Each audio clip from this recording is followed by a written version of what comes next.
মৌলা, ইয়া আল্লাহ, কিছুদিন পূর্বে যে দুর্ঘটনা ঘটে গেল মাইলস্টোন প্রতিষ্ঠানে, ইয়া আল্লাহ, আপনি মেহেরবানি করে সংশ্লিষ্ট সবাইকে মাগফিরাত করেন মৌলা। ইয়া আল্লাহ, যারা চলে গেছেন তাদের দরজাত বুলন্দ করেন, সবাইকে জান্নাতে জায়গা দান করেন মৌলা। যে শিশুরা চলে গেলেন, ইয়া আল্লাহ, এই শিশুরা যেন মা বাবার মাগফিরাতের জরিয়া হয় আখিরাতে। আল্লাহ, এদের উসিলা যেন মা বাবা এবং আত্মীয় স্বজন সবাই জান্নাতুল ফিরদাউস লাভ করে, তারা যেন মা বাবাকে সুপারিশ করে জান্নাতে নিয়ে যেতে পারে, সে তৌফিক দান করেন মৌলা। ইয়া আল্লাহ, আপনি তাদের শাহাদাতকে কবুল করেন, মঞ্জুর করেন মৌলা। ইয়া আল্লাহ, সংশ্লিষ্ট সবাইকে সবরের তৌফিক দান করেন, সবাইকে সবরের তৌফিক দান করেন মৌলা। প্রতিষ্ঠানকে ইয়া আল্লাহ অতি দ্রুত স্বাভাবিক অবস্থায় নিয়ে আসেন মৌলা। ইয়া আল্লাহ, আপনি মেহেরবানি করে আমাদের সবাইকে সমস্ত বলা মুসিবত থেকে হেফাজত করেন মৌলা। দেশের সমস্ত প্রতিষ্ঠানগুলোকে, দ্বীনি প্রতিষ্ঠান, জাগতিক জ্ঞান বিজ্ঞানের প্রতিষ্ঠান, ইয়া আল্লাহ, অন্য যে কোনো প্রতিষ্ঠান, সমস্ত প্রতিষ্ঠানগুলোকে আপনার হেফাজতে রাখেন মৌলা। এই ধরনের সমস্ত দুর্ঘটনা থেকে, বলা মুসিবত থেকে আল্লাহ পুরো দেশকে, সমস্ত প্রতিষ্ঠানকে, ইয়া আল্লাহ, পুরো সমাজকে আপনি হেফাজত করেন মৌলা। ইয়া আল্লাহ, আপনি মেহেরবানি করে আসমানি বলা আসমানি উঠায় নেন, জমিনি বলা জমিনে দফন করে দেন মৌলা। ইয়া আল্লাহ, সমস্ত বলা মুসিবত থেকে সবাইকে হেফাজত করেন মৌলা। ইয়া আল্লাহ, এই ঘটনা থেকে আমরা সঠিক শিক্ষা গ্রহণ করতে পারি সে তৌফিক আমাদেরকে দান করেন মৌলা। মৃত্যুর জন্য সবসময় প্রস্তুত থাকার আমাদেরকে তৌফিক নসিব করেন মৌলা। ইয়া আল্লাহ, আপনি মেহেরবানি করে আমাদের সবাইকে হেফাজত করেন। ইয়া আল্লাহ, গাদ্দার শিশুদেরকে হেফাজত করেন মৌলা। ইয়া আল্লাহ, গাদ্দাবাসীকে আপনি হেফাজত করেন মৌলা। ইয়া আল্লাহ, আপনি মেহেরবানি করে সবাইকে আপনার হেফাজতে রাখেন। ইয়া আল্লাহ, আপনি মেহেরবানি করে আমাদের সবাইকে কবুল করেন। সুবহান রাব্বিকা রাব্বিল ইজ্জাতি আম্মা ইয়াসিফুন ওয়া সালামুন আলাল মুরসালিন ওয়ালহামদুলিল্লাহি রাব্বিল আলামিন। আমিন বিরহমাতিকা ইয়া আরহামার রাহিমিন।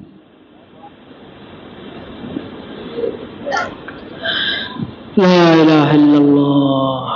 প্রত্যেক মুনাজাতে আমাদের দোয়া করা দরকার। আল্লাহ আমাদের সবাইকে, সকল মুসলমানকে সমস্ত পেরেশানি থেকে, বলা মুসিবত থেকে হেফাজত করেন আল্লাহ তাআলা। মুসিবতে যারা পড়ে গেছে আল্লাহ মুসিবত থেকে বের করে আনেন, মুসিবত থেকে সবাইকে উদ্ধার করেন আল্লাহ তাআলা। ভাইরা আমার, লা ইলাহা ইল্লাল্লাহ, লা ইলাহা ইল্লাল্লাহ, লা ইলাহা ইল্লাল্লাহ। আজকে এই প্রতিষ্ঠানের কিছু শিশু, কিছু অভিভাবক, শিক্ষক, তারা চলে গেলেন। এই ব্যথা, এই কষ্ট, আমরা সবাই পেরেশান, পুরা দেশ সবাই পেরেশান।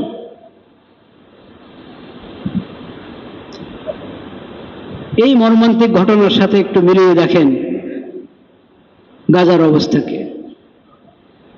দৈনিক কতজন শিশু যাচ্ছে, কতজন মহিলা যাচ্ছে, কি মর্মান্তিক অবস্থা যাচ্ছে।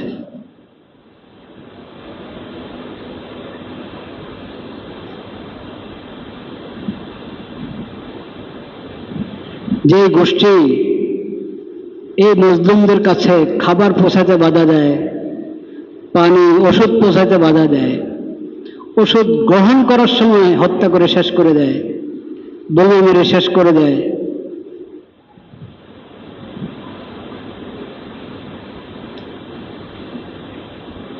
খাবার গ্রহণ করার সময় শেষ করে দেয়,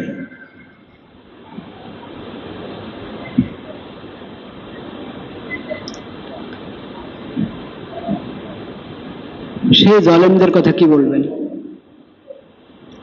আজকে যে কথাটা আমি আমাদের সবাইকে বলতে চাচ্ছি, জুলুম যেরকম কবিরা গুনাহ, অনেক বড় কবিরা গুনাহ জুলুম, জুলুমের পাশে আরেকটা কবিরা গুনাহ আছে, ওটার কথা আমরা কম আলোচনা করি, কম চিন্তা করি।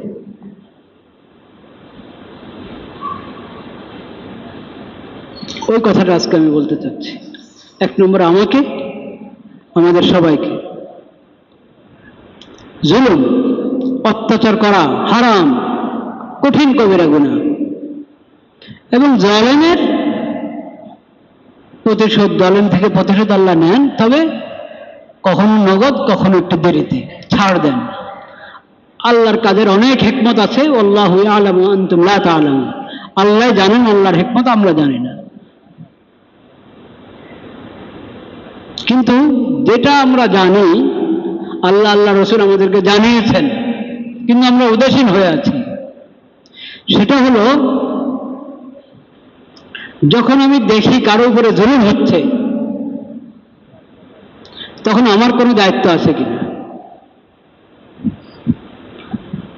যদি আমি দেখি কারো উপরে জুলুম হচ্ছে, দায়িত্ব হলো আমি জুলুম থেকে তাকে কি করা, রক্ষা করা, বাঁচানোর চেষ্টা করা। আমার সাধ্যে যতটুকু আছে তাকে, তার পাশে দাঁড়ানো, তাকে বাঁচানোর চেষ্টা করা, জুলুম থেকে রক্ষা করার চেষ্টা করা।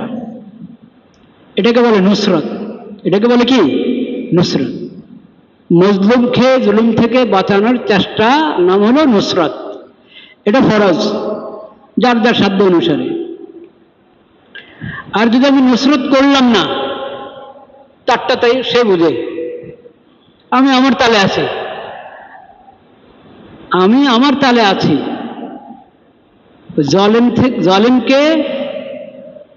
জালেমকে পাকড়াও করা, মজলুমের পাশে দাঁড়ানো, মজলুম থেকে জুলুম থেকে বাঁচানোর চেষ্টা করা, এই চেষ্টা যদি আমি না করি, মজলুমকে জালেমের হাওয়ালা করে দিলাম,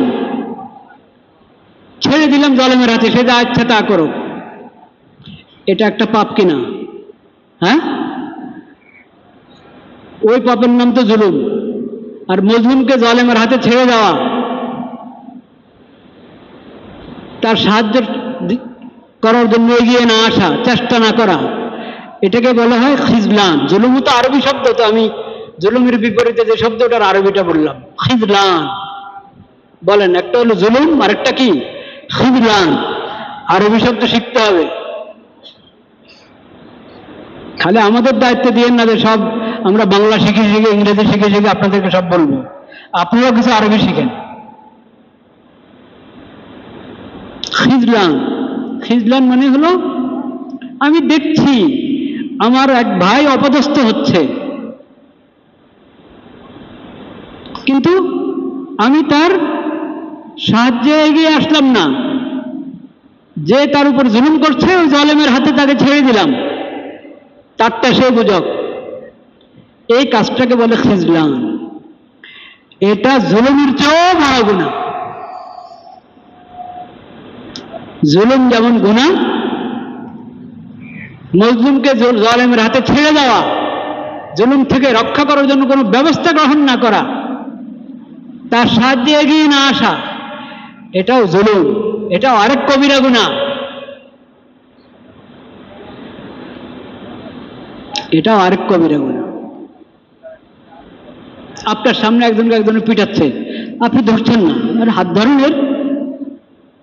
এর সরান, ওরে সরায় নেন, একে সরিয়ে নেন। আপনি তামাশা দেখছেন, কারো উপরে জুলুম হচ্ছে আর আমি তামাশা দেখছি, এটা হারাম, কবিরা গুনাহ।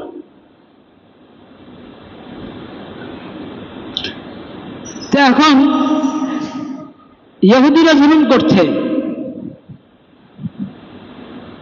ফিলিস্তিনিদের উপর, গাজাবাসীর উপর, শিশুদের উপর।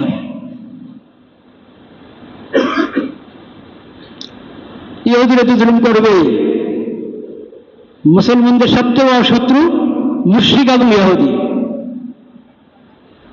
মুসলমানদের সবচেয়ে বড় শত্রুকে মুশরিক এবং কি, ইহুদিরা। এটা তো কোরআনে আছে, আশাদ্দুন নাসি আদাওয়াতান লিল্লাযিনা আমানুল ইয়াহুদ ওয়াল্লাযিনা আশরাকু। 5 নম্বর পারার শেষে, 6 নম্বর পারার শেষে, 6 নম্বর পারার শেষ পৃষ্ঠায়, শেষ পৃষ্ঠার শেষের দিকে, মুসলমানদের, মুমিনদের সবচেয়ে বড় শত্রু ইহুদিরা এবং মুশরিকরা।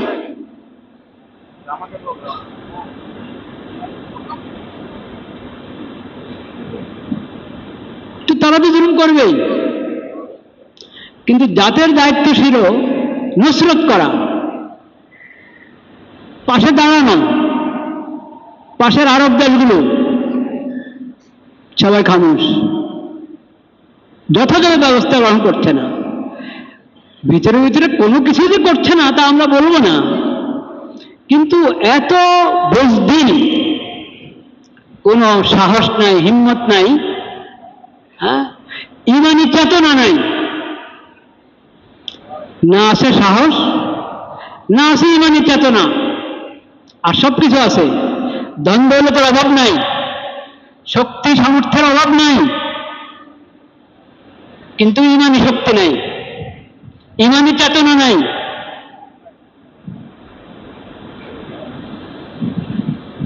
মনুষ্যত্ব নাই। সেজন্য সবাই ওদেরকে ইহুদিদের হাতে ছেড়ে দিয়েছে, আমেরিকার হাতে ছেড়ে দিয়েছে, এবং আরবরা তাদের চেতনা হারিয়ে ফেলেছে। সেজন্য মুসলিম বিশ্বের অন্য লোকেরা, আরবের বাহিরের লোকেরা, তাদেরও কোনো ফিকির নেই। এই যে আমরা বেফিকির হয়ে আছি, যথাযথ ব্যবস্থা গ্রহণ করছি না, জালেমরা যেরকম জুলুম করে গুনাহগার হচ্ছে, পাপী হচ্ছে, যার সামর্থ্য যতটুকু আছে সে যদি ওই ব্যবস্থা গ্রহণ না করে মুসলিমদের পাশে দাঁড়ানোর জন্য, মুসলিমদেরকে জুলুম থেকে রক্ষা করার জন্য, তাহলে তারাও গুনাহগার হচ্ছে। এটাও জুলুমের মতো আরেকটা পাপ, জুলুমের সমর্থন, মুসলিমকে জালেমের হাতে ছেড়ে দেওয়া।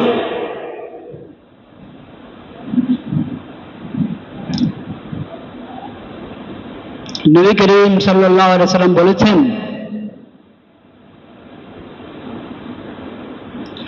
মা মিন ইমরিইন ইয়াখযুলু ইমরাআন মুসলিমান ফী মাওতিনিন ইউনতাকাসু ফীহি মিন ইরজিহি ওয়া ইউনতাহাকু ফীহি মিন হুরমাতিহি ইল্লা খাযালাহুল্লাহ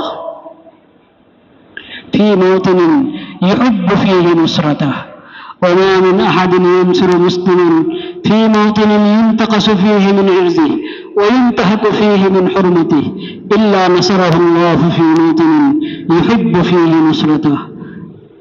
রাওয়াহু আহমদ।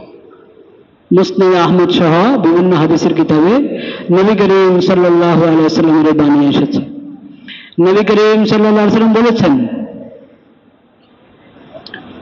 কোন ব্যক্তির, কোন মুসলিম ব্যক্তির, মুসলিম কথাটা যেহেতু মুসলিম পরিবেশে বলেছেন নবী করিম সাল্লাল্লাহু আলাইহি ওয়াসাল্লাম, সেজন্য মুসলিমের কথা বলছেন। বিষয়টা, বিধানটা কিন্তু শরীয়তের এই বিধানটা ব্যাপক। যে কোনো ব্যক্তি, কোন ব্যক্তির ইজ্জত আবরু নষ্ট করা হচ্ছে, গীবত করা হচ্ছে, তার উপর অপবাদ করা হচ্ছে। আমি ওখানে আছি, আমি জানি, আমি দেখছি যে তার গীবত হচ্ছে বা অপবাদ হচ্ছে, দুটোটাই, গীবত হোক আর অপবাদ হোক, বহতান। গীবত করে কি ফায়দা? গীবত করা তো হারাম। আরেকজনের গীবত করা হচ্ছে, আমি খামোশ মজলিসে শুনছি, আমি প্রতিবাদ করছি না। আর যদি অপবাদ লাগানো হচ্ছে, একবারে অপবাদ, মিথ্যা অপবাদ লাগানো হচ্ছে, আমি খামোশ, আমি জানি এটা মিথ্যা, আমি কোনো প্রতিবাদ করছি না।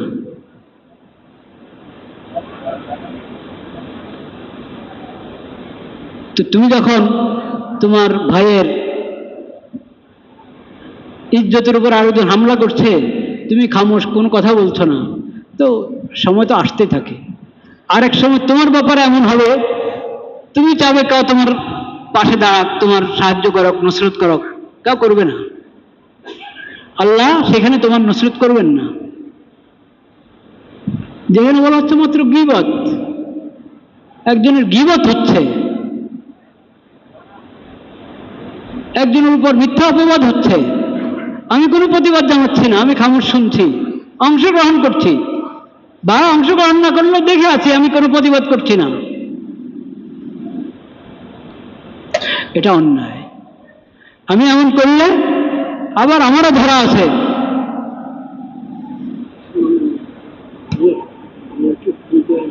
লা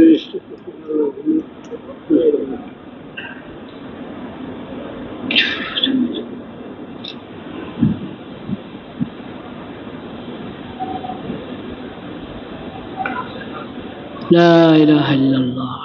থাক, অসুস্থ তো, অসুস্থ।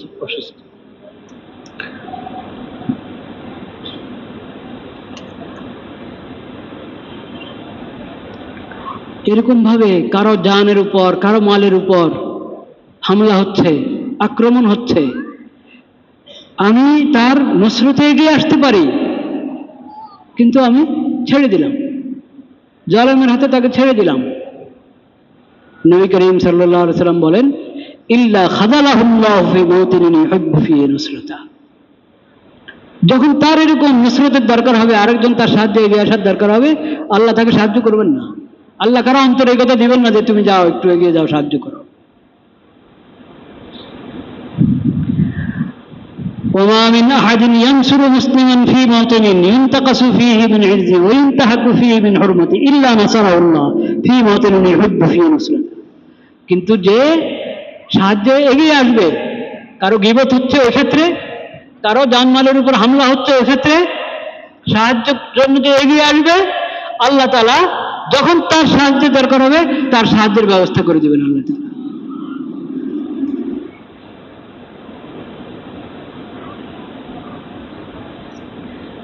মসজিদের ভিতরে এসব করবেন না, প্লিজ, দয়া করে মসজিদের ভিতরে এসব করবেন না।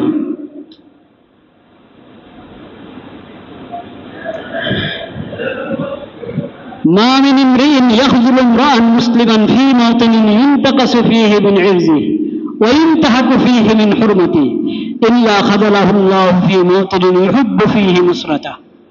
وما من أحد ينصر مسلما في موطن ينتقص فيه من عرضه وينتهك فيه من حرمته إلا نصره الله في موطن يحب فيه نصرته।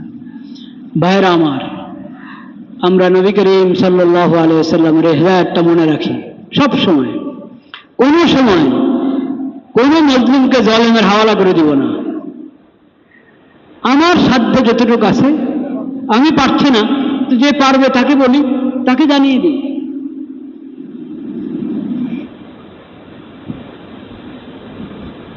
জালেমকে, মজলুমকে জালেমের হাতে ছেড়ে দেওয়া, নিজের সাধ্যের ভিতরে জরুরি ব্যবস্থা গ্রহণ না করা।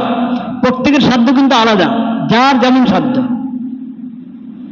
এখন তো দেখেন না, পাশেই উর্দুন আছে, আরব দেশগুলো আছে, তারা যদি বলে আমাদের কোনো সাধ্য নেই, সামর্থ্য নেই গাজার পাশে দাঁড়ানোর, তো আপনি কি বলবেন? সাধ্য সামর্থ্যের আপেক্ষিক বিষয়, কথা সত্য, কিন্তু তোমরা যদি বলো তোমাদের সাধ্য নেই, সামর্থ্য নাই, তাহলে কিভাবে হবে? এটা আসল হলো ঈমানী চেতনা এবং সৎসাহস। ঈমানী চেতনা এবং সৎসাহস থাকলে অসাধ্য সাধন সম্ভব হয়। আল্লাহ তাআলা সেই তৌফিক দান করেন। বাস আজকে এতটুকু কথা। সবাই দোয়া করি। এখানে যারা দুর্ঘটনায় আহত হয়ে গেলেন, নিহত হলেন,